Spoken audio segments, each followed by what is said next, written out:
তিনি তিহার জেলটাকে বেছে নিতে চাইছেন এখন তার থাকার জন্য। তবে তিনি বলছেন এই যে প্রথম যে টেট পরীক্ষার যে দুর্নীতির যে অভিযোগগুলো এসেছিল, প্রথম ওএমআর-শিট যে সাদা ওএমআর-শিট জমা হয়েছিল কবে বলুন তো? তিনি এই সেন্ট্রাল জেল থেকে তিনি তিহার জেলে যেতে চাইছেন। তিনি বলছেন অনুব্রত নাকি অনেক ভালো আছেন। কিছুদিন আগে একটা প্রতিবেদনে আমরা বলেছিলাম যে সুপ্রিম কোর্টে যখন এই নিয়োগ দুর্নীতির মামলাটা যাচ্ছে এবং সুপ্রিম কোর্ট কিন্তু নিশ্চিতভাবে এমন একটা পথ বের করার চেষ্টা করবেন, এটা প্রথম আমরা বলেছিলাম যে এমন একটা পথ বের করার চেষ্টা করবে যেখান থেকে এই যে যোগ্য প্রার্থীরা যাতে চাকরি তারা ফিরে পান। নমস্কার, নিউজ এশিয়া চ্যানেলে আপনাদের স্বাগত। একটা হেঁয়ালি আছে এবং একটা প্রবাদ যেটা বলা যেতে পারে যে যত দোষ নন্দ ঘোষ। এখন পার্থ চট্টোপাধ্যায় মানে প্রাক্তন শিক্ষামন্ত্রী এবং শিল্পমন্ত্রী এবং মহাসচিব যিনি ছিলেন, সেই পার্থ চট্টোপাধ্যায় এখন জেলের বসে বসে তিনি মনে মনে গুনগুন করে বলছেন যত দোষ নন্দ ঘোষ, মানে সব দোষ পার্থবাবু, আমারই সব দোষ। এইরকম একটা তার আকুতি তিনি তার ঘনিষ্ঠ মহলে শোনাচ্ছেন। সেই ঘনিষ্ঠ মহল সূত্রেই যেগুলো আমরা জানতে পাচ্ছি যে পার্থবাবু এখন নাকি ঠিক ওই জেলে তিনি খুব একটা স্বস্তি বোধ করছেন না, এবং স্বস্তি না বোধ করার অনেক হয়তো কারণ থাকতেই পারে। কিন্তু যেটা আমাদের কাছে খবর আছে যে তার ঘনিষ্ঠ মহলে নাকি তিনি বলেছেন যে এই জেল থেকে নাকি তিহার জেলটা আরও একটু তার পক্ষে একটু সুরক্ষিত। তো হঠাৎ তিনি এই ধরনের বলছেন কেন? কি বলেছেন না বলেছেন আমরা তো সরাসরি শুনিনি, বলতেও পারবো না। তবে এরকম সংবাদ আমাদের কাছে আসছে যে তিনি তিহার জেলটাকে বেছে নিতে চাইছেন এখন তার থাকার জন্য। একটু ভাবুন বিষয়টা, কখন এরকম হয়? এবং তার যখন কিছু অসুখ হচ্ছে বা চোখ দেখানোর দরকার হচ্ছে বা সুগার বেড়ে যাচ্ছে বা অন্য কিছু অসুখ টসুখ হলে তিনি ঠিক ওই হাসপাতালে খুব একটা যেতে চাইছেন না। তিনি নাকি সেখানেও নাকি একটু ভয় পাচ্ছেন। তো কিসের ভয়? রাজ্যের মন্ত্রী ছিলেন, এক সময় মহাসচিব ছিলেন, এইটা কিসের ভয়? তাই বিরোধী দলের একজন নেতা সেদিনকে বলছিল চিরদিন কাহারও সমান নাহি যায়। জানি না, এটা তো ঘটনা, সত্যি তো চিরদিন কারোর সময় তো যাওয়ার কথা নয়।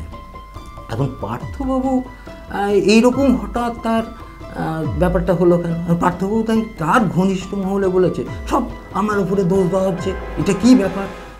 এই যে টেট পরীক্ষার প্রথম যে দুর্নীতি ফুর্নীতি হ্যানা ত্যানা এইসব অভিযোগ এসেছিল সেটা 2012 সালে, তখন কি আমি মন্ত্রী ছিলাম যে আমার উপরে এইসব দোষ টোষ দেওয়া হচ্ছে?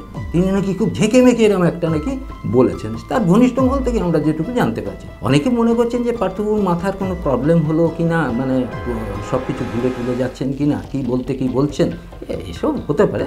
তবে তিনি বলছেন এই যে প্রথম যে টেট পরীক্ষার যে দুর্নীতির যে অভিযোগগুলো এসেছিল, প্রথম ওএমআর-শিট যে সাদা ওএমআর-শিট জমা হয়েছিল কবে বলুন তো? উনি বলছেন তার ঘনিষ্ঠ মহলে নাকি বলেছেন যে ওটা নাকি 2012 সালে নাকি হয়েছে। মজা বুঝুন তো, এখন কে কাকে বোঝাবে? এখন পার্থবাবু ঠিক বলছেন না অন্য কে ঠিক বলছে, এটা তো এখন বোঝা মুশকিল। আমরা এখন কোন পথে যাই? যাই হোক, যেটা নিয়ে আমরা বলতে চাইছি যে পার্থবাবুর কি সত্যিই কিছু মাথার প্রবলেম হলো নাকি অন্য কিছু ভাবছেন? তিনি তিহার জেলে যেতে চাইছেন। তিনি বলছেন অনুব্রত নাকি অনেক ভালো আছেন। এটা অনেকে রসিকতা মনে করতে পারে, কিন্তু বিশ্বাস করুন আমরা সেই অর্থে রসিকতা করছি না। কারণ দেখুন, একটা মানুষ বিপদে পড়লে তাকে নিয়ে রসিকতা করাটা ঠিক মানায় না, আমরা সেটা অবশ্যই করছি না। তিনি শ্রদ্ধেয় মানুষ, তিনি দুর্নীতির অভিযুক্ত হতেই পারে। এখন তার অভিযোগ কতটা সত্য মিথ্যা এইসব বিষয় টিষয় এমন রয়েছে।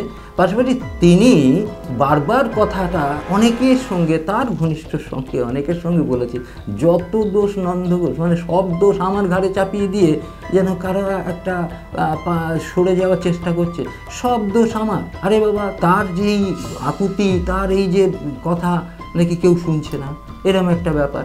তিনি সেই জন্যে ভাবছেন যে এই পশ্চিমবঙ্গতে তিনি আর থাকতে চাইছেন না। তিনি দিল্লির ওই তিহার জেলটাকেই তিনি মনে করছেন খুব ভালো জায়গা।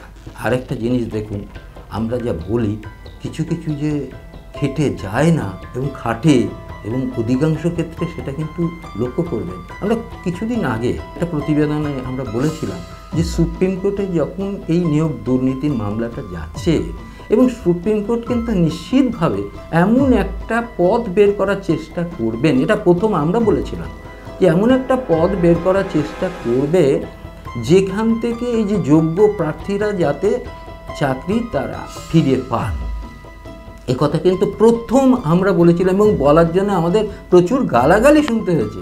আমরা সহ্য করে নিয়েছি, গালাগালি শুনবো এটাও আমরা ঠিক করে নিয়েছি।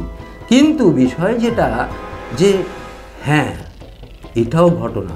দেখুন, সুপ্রিম কোর্ট কিন্তু একটা কথা কিন্তু বলেছে যে যোগ্যরা যাতে তাদের চাকরিটা ফিরে পান তার জন্যে কীভাবে সেটা করা যেতে পারে সেইটা কিন্তু এসএসসি বোর্ডের উপরে তার দায়িত্বটা দিয়েছে, যে সেই পথ আপনারা বাতলান যে কিভাবে যোগ্যরা প্রকৃতপক্ষে তাদের চাকরিটা ফিরে পেতে পারে। একইভাবে এই পার্থবাবুর ব্যাপারটাই হয়তো আগামী দিনে সত্য হতে পারে। কি হবে না হবে আমরা কিন্তু একেবারে দায়িত্ব নিয়ে ওইভাবে বলছি না, কিন্তু আমরা যেটুকু শুনি, যেগুলো জানতে পারি সেগুলো আপনাদের সঙ্গে শেয়ার করি মাত্র। কিন্তু পার্থবাবুর এইরকম হঠাৎ এইরকম একটা ভাবনা এলো কেন, বা এইরকম ভাবছেন কেন, এই প্রশ্নটা তো থাকবে, এই প্রশ্নটা তো আসবে। এবং বারবার তিনি শুধুই গুনগুন করে ওই কথাগুলো বলে যাচ্ছেন, এবং এই যে ব্যাপারটা তিনি কিছুতে মানতে পারছেন না। তিনি বলছেন অনুব্রতের পাশের ঘরটা যদি হয় তাহলে তার পক্ষে নাকি খুব সেফটি হবে। কি জানি এখানে কিসের অভাব তার, এখানে সুন্দর ব্যবস্থা রয়েছে, তিনি সুন্দরভাবে আছেন, এ সবই তো রয়েছে, কিন্তু তার মধ্যে তিনি এরকম আশঙ্কা প্রকাশ করছেন কেন? আর একটা বিষয় পার্থবাবুর সম্পর্কে, তিনি তার ঘনিষ্ঠ আইনজীবীদের সঙ্গে তিনি নাকি সলা পরামর্শ করছেন। কি সলা পরামর্শ আমরা জানার চেষ্টা করেছিলাম যে কী সলা পরামর্শ তিনি করছেন, এবং সেটা জানা গেল তিনি বলছেন আইনজীবীদের নাকি বলেছেন, জানি না কতটা সত্য মিথ্যা, তবে যেটুকু আভাস ইঙ্গিতে আমরা জানতে পেরেছি সেটা নাকি এইরকম যে এখান থেকে কিভাবে নিয়ে যাওয়া যায় তিহার জেলে তাকে, সেইটা নাকি আইনজীবীদের তিনি বলেছেন যত দ্রুত সম্ভব সেটা তারা ব্যবস্থা করবে। কি আশ্চর্য ঘটনা! আচ্ছা কেউ বলুন তো দেখি, এখান ছেড়ে কেউ তিহার জেলে যায়? এরকম একটা হয়? এটা বিশ্বাস করা যায় যে এখানে তিনি তো সুখে শান্তিতে আছেন, তিনি দুবেলা চারবেলা খাওয়া দাওয়া করছেন, তিনি নানা রকম তার জন্য ব্যবস্থা রয়েছে, জেল কর্তৃপক্ষ তার দিকে সুদৃষ্ট রেখে, তারপরে তিনি এসব ভাবছেন কেন? কী কারণ তার এইসব ভাবনার? এটা তো পার্থবাবু কি কোন অ্যাঙ্গেল অফ ভিউ থেকে এই বিষয়গুলো ভাবছেন আমরা বলতে পারবো না, তবে এরকম শুনছি। এখন পার্থবাবুর সেই একই কাঁদুনি বারবার, সব দোষ নন্দ ঘোষ। উনি আরেকটা কথা বলেছেন, সেটাও ভুলে গেলাম, তিনি আরেকটা বলে সব মাছে নাকি নোংরা খায়, কিন্তু দোষ হয় এক শ্রেণীর মাছে।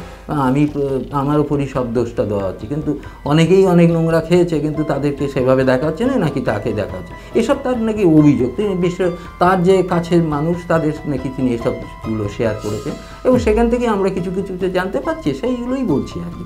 যাই হোক, এখন পার্থবাবু দেখুন, এখন তিনি তো দলের একটা মহাসচিব, বড় জায়গা, তারপরে তিনি মন্ত্রী, তারপরে দুইটা মন্ত্রী এবং বড় বড় পদ তাকে ছিল, এবং একটা সময় তিনি বাঘে হরিণে এক ঘাটে জল খাওয়াতেন, এরকম একটা যার ব্যাপার ছিল। সেই মানুষটার আজকে এই পরিস্থিতি সত্যি একদিক থেকে যেমন খারাপ লাগে, এটা আমরা হেঁয়ালি করছি না, আমরা কাউকে নিয়ে হেঁয়ালি করার কোনো রকম প্রবণতা আমাদের নেই, আমরা একটা জিনিসকে তুলে ধরার চেষ্টা করছি মাত্র। আপনারা আমাদের সঙ্গে থাকবেন, আমাদের চ্যানেলটাকে সাবস্ক্রাইব করবেন। নমস্কার। নিউজ এশিয়া, গণতন্ত্রের কণ্ঠস্বর।